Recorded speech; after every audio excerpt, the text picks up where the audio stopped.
स्वागत है भाई हमारे चैनल एयरफोर्स एक सफ़र में, जहाँ पे हम एसएससी और डिफेंस एग्ज़ाम्स के रिलेटेड बात करते हैं।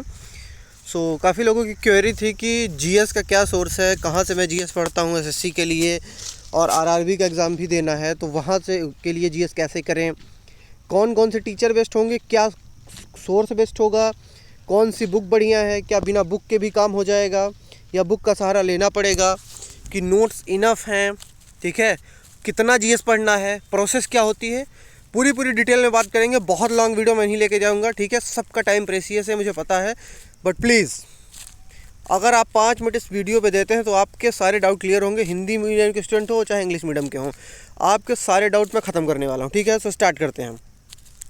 तो सबसे पहले बात ये कर लेते हैं इंग्लिश मीडियम वालों की। आज के टाइम पे इंग्लिश मीडियम वाले बच्चों के लिए और हिंदी मीडियम वाले बच्चों के लिए तो सोर्स देखो हर किसी के लिए है, ऐसा कुछ नहीं है कि किसी के लिए अच्छा कंटेंट है किसी के लिए ख़राब।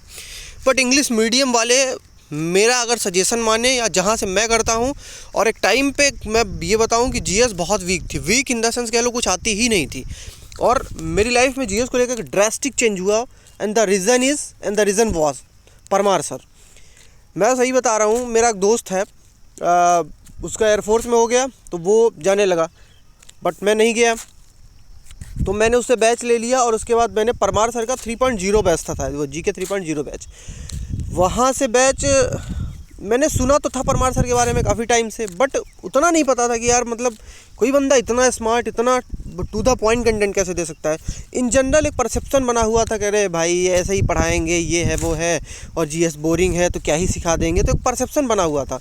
बट एक मतलब जब मैंने देखा उनकी एक वीडियो 2 वीडियो, तो सबसे बड़ी चीज़ जो मुझे उनको ये अच्छी लगी, सारे टीचर क्या करते हैं भाई कि वो अपना टैलेंट दिखाएंगे कि अरे उनको बहुत आता है फला फला, और अपना इतना गोंच गांच देंगे ना बोर्ड में कि आप मतलब मौत आ जाएगी आपको पढ़ते पढ़ते, और रिवीजन करना तो इम्पॉसिबल हो जाता है। बट परमार सर ने क्या किया, बहुत टू द पॉइंट कंटेंट, अपना नॉलेज उन्होंने नहीं दिखाया। नॉलेज उनके अंदर ये ज़रूर दिखता है, बट वो आपके हित के लिए सोचते हैं, और जितना ज़रूरी है सिर्फ उतना टू द पॉइंट, उसमें कोई कहानी नहीं बताते। जो एग्ज़ाम में आता है एग्ज़ाम ओरिएंटेड कंटेंट, उनकी नोट्स आती हैं। मैं बताऊंगा अगर आप अफोर्ड कर सकते हो तो उनकी नोट्स मंगा लो, नोट्स प्रिंट आउट करा लो, नहीं है तो फ़ोन में पीडीएफ डाउनलोड कर लो, ठीक है। आपने भाई अगर इतना कर लिया ना, और मेरा विश्वास मानो, स्टार्ट करो आप, हो सके तो पॉलिटी से स्टार्ट करो, हिस्ट्री से स्टार्ट करो। तो ये ध्यान रखना कि स्टार्ट एक सब्जेक्ट से करना, ठीक है। पूरा लेके मत बैठ जाना प्लीज़, नहीं होता पूरा लेके बैठ जाओगे, इरिटेट हो जाओगे, बोरिंग लगेगा, बहुत प्रॉब्लम्स आएंगी। मेरा जो सजेशन है, जो मेरा एक्सपीरियंस है, जो मैंने सीखा है लड़खड़ा करके, गिर करके बार बार, वो मैं शेयर कर रहा हूँ आपसे। एक सब्जेक्ट पकड़ के चलना, इंटरेस्ट आने लगेगा 2 सब्जेक्ट ले लेना, 2 सब्जेक्ट से ज़्यादा बिल्कुल मत लेना। चाहे एग्ज़ाम पास में है ठीक है, कोई बात नहीं। अगर आपने 2 सब्जेक्ट से ज़्यादा उठाया, जैसे आपने हिस्ट्री पॉलिटी उठा लिया, फिर आपने अगर 2 सब्जेक्ट ज़्यादा उठा लिया तो परेशान हो जाओगे। जो सब्जेक्ट नए उठाओगे वो भी नहीं कर पाओगे, पुराने वाले तो कर ही नहीं पाओगे, कहानी ख़त्म। तो 2 सब्जेक्ट उठाना है। और एक चीज़ मैं बता दूं, परमार सर के अंदर एक क्वालिटी है, वो बहुत कंसाइज मैटर देते हैं आपको। जैसे पॉलिटी है ना, तो बेसिकली पॉलिटी जहाँ तक मुझे याद है 12-13 लेक्चर में finish, history 26 lecture, geography 20 lecture, economics 10 lecture. Economics में बच्चों को बहुत प्रॉब्लम आती है। दूसरी चीज़, अगर आप उनका बैच ले लेंगे ना, तो उसमें नीचे मॉक टेस्ट अवेलेबल है, ठीक है, वो कर सकते हो आप। या उनकी फैटमैन लिटिल बॉय बुक आ गई है, तो आप या तो नोट्स ले लो या तो फैटमैन उनकी बुक ले लो, ठीक है। क्वेश्चन के लिए या तो आप बैच से कर लो क्वेश्चन, बैच के नीचे क्विज डले हुए हैं, या तो लिटिल बॉय ले लो। ज़्यादा कंटेंट नहीं करना, ठीक है, टू द पॉइंट करना है।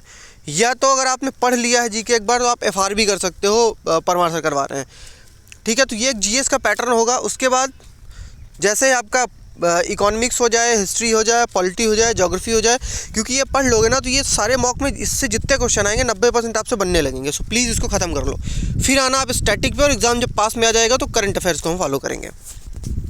रही साइंस की बात, तो अगर आप मैं एक सजेशन दिए दूंगा कि अगर आप रेलवे का भी एग्ज़ाम अटैम्प्ट करने वाले हो, तो परमार सर की साइंस उतनी इनफ है नहीं, तो फिर आप रोजगार विद अंकित से कर सकते हो साइंस, क्योंकि वहाँ से अगर कर लिया तो रेलवे के लिए भी आपकी साइंस काम हो जाएगी, और फिर आपके एसएससी के लिए भी साइंस काम हो जाएगी, ठीक है। रेलवे की साइंस पढ़ के आप आरआरबी भी कर दोगे और एसएससी भी। बट एसएससी की भी अगर साइंस पढ़ते हो कहीं से भी, तो सिर्फ आप एसएससी कर पाओगे, आरआरबी क्वेश्चन नहीं कर पाओगे, क्योंकि साइंस का जो वेटेज है और जो टफनेस है वो आरआरबी में ज़्यादा है साइंस की। अब आगे बढ़ते हैं, हिंदी मीडियम वालों की बात करते हैं। हिंदी मीडियम के पास जो मैं सजेस्ट करना चाहूँगा, जितनी मेरे पास जानकारी है, नवीन सर और जितने सब्जेक्ट उन्होंने पढ़ा रखे हैं यूट्यूब पे, प्लीज़ जाओ टेलीग्राम से उनके नोट निकालो, नोट से पढ़ो। और देखो, पहली बार अगर जो बिगिनर है वो तो लेक्चर ले, वो ज़्यादा प्रेफर करूँगा मैं उसको, क्योंकि लेक्चर से बहुत क्लैरिटी आती है। दिन के आप 1-2 वीडियो कर सकते हो। देखो मैं एक चीज़ बता रहा हूँ, बहुत ज़्यादा बर्डन मत डाला करो अपने ऊपर, ठीक है। और बहुत गद्दारी मत किया करो, लापरवाही। एक मीडियम का शेड्यूल बनाओ कि जितनी आपकी बॉडी कर सकती है। क्योंकि अगर आप, मैं बता रहा हूँ भाई, अगर आप डेली को 2 वीडियो कर रहे हो ना, तो मैं बताऊँ 60 दिन में अगर आप 50 दिन भी पढ़ लिए, 2 महीने में 60 दिन, उसमें आप 50 दिन भी कर लिए, तो 50 × 2 100 जी का काम ख़त्म। 100-200 से ज़्यादा नहीं होती वीडियो मैं कुछ भी चलो मैं मान लूँ 3 महीने में आपका सिलेबस ख़त्म, ठीक है। तो एक स्लो पैटर्न में चलना है, लिमिटेड पैटर्न में चलना है, कंसिस्टेंट पैटर्न में चलना है, टू द पॉइंट काम करना है, बर्डन नहीं बनाना है, बहुत ज़्यादा सोर्सेस नहीं लेने हैं, ठीक है। अब हिंदी मीडियम वाले बच्चे अगर, क्योंकि वहाँ पे PYQ का कोई वो है नहीं बैच में नवीन सर के, ठीक है। नवीन अभी एक रोजगार विद अंकित का है, SSC एग्ज़ाम्स के लिए उन्होंने फाउंडेशन बैच निकाला है, वहाँ से आप सारे सब्जेक्ट कर लो। प्लीज़ मैं सजेस्ट कर रहा हूँ, जाओ भाई, पढ़ो, बैठो, नोट्स बनाओ, जैसे जैसे होता जाए रिवीजन करते जाओ। किरण की बुक मंगा लो, लास्ट 4 ईयर के GS के क्वेश्चन बनाओ, या तो पिनाकल मंगा लो, बहुत सारी बुक हैं भाई। आदित्य रंजन सर की GS की बुक आ गई है, PYQ, बहुत टीचरों की, बहुत कंटेंट अवेलेबल है। सो प्लीज़ पढ़ना है, नोट्स बनाना है, रिवीजन करना है, PYQ करना है। जैसे ही GS का आपका 40-50% सिलेबस हो जाए, या एक आधा 2 सब्जेक्ट ख़त्म हो जाए, गगन सर ने अपना एक ऐप लॉन्च किया है, टेस्ट रैंकिंग। अगर आपको प्रमोशनल लग रहा होगा कि मैं किसी की चीज़ प्रमोशन कर रहा हूँ, किसी के बैच का, किसी के टेस्ट ऐप का, सो प्लीज़ आप खुद देखो मैंने कितने टीचरों का नाम बता दिया आपको, कितने ऐप बता दिए, कितने बुक बता दिए। क्या भाई मैं इतने प्रमोशन करूँगा? तो मैं सब कुछ बता रहा हूँ, तो मैं वो बता रहा हूँ कि जहाँ जहाँ से जो बेस्ट सोर्स है, ठीक है। सो आप जाओ, गगन सर का टेस्ट रैंकिंग ऐप डाउनलोड करो, उसमें लॉगिन करो, कोई पैसा नहीं देना भाई, मतलब उन्होंने वो वंडरफुल काम किया है ना। तो वहाँ पे उन्होंने फ्री कंटेंट डाला है, तो फ्री कंटेंट जब आप क्लिक करोगे तो GS का सेक्शन आएगा। GS का सेक्शन आप क्लिक करोगे तो उसमें सारे सब्जेक्ट आ जाएंगे, history, geography, polity, economics, mock के फॉर्मेट में है भाई, प्रॉपर टाइमिंग के साथ स्टार्ट करो, जो ना बने एनालिसिस करो, उसको दोबारा रिवीजन करो, तब जाके मैं सही बता रहा हूँ बहुत अच्छा इंप्रूवमेंट होगा आपका, और बहुत जल्दी इंप्रूवमेंट होगा। और उसके बाद अगर आपको कुछ सिलेबस हो जाए तो फिर टेक्स्ट बुक का आप सब्सक्रिप्शन ले लो, पास प्रो ले लो, वहाँ पे जाके आप CGL, CHSL, MTS, NTPC, group D और जितने भी एग्ज़ाम होते हैं, फेज़ के होते हैं, CPO के होते हैं, स्टेनो के होते हैं, उन सब के GS का PYQ मॉक फॉर्मेट में डला हुआ है, उसको अटेम्प्ट करो भाई। जो ना बने देखो, रिवीजन करो, जो क्वेश्चन बार बार रिपीट हो रहा है, आपसे नहीं बन रहा है, कॉपी बना लो, उसको लिखो, मंथली वीकली रिवाइज़ करो। यही पैटर्न है भाई GS का। मैं बता रहा हूँ GS के लिए हा नहीं बन रहा है, बड़ा टफ लग रहा है, बड़ा बोरिंग है, ये करते रह जाओगे, कहानी ख़त्म हो जाएगी, टाइम चला जाएगा। इतना भी बोरिंग नहीं है, आपका पूरा नंबर नहीं आएगा, बट जितने नंबर चाहिए GS में सिलेक्शन के लिए, आपने अगर ये स्ट्रेटजी फॉलो की तो अगले 3-4 महीने में आपको चेंज देखने को मिलेगा, ड्रास्टिक चेंज मिलेगा।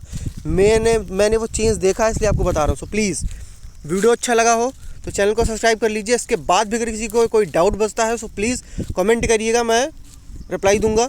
और चैनल आप लोग सब्सक्राइब करेंगे, सपोर्ट करेंगे, तो ज़्यादा से ज़्यादा मैं चीज़ें आप लोगों के लिए लाता रहूँगा। जिस भी टॉपिक वीडियो चाहिए आप लोग बताते रहिए, सजेस्ट करते रहिए, वीडियो लाइक करते रहिए। सो थैंक यू, मिलते हैं अगले वीडियो में। जय हिंद।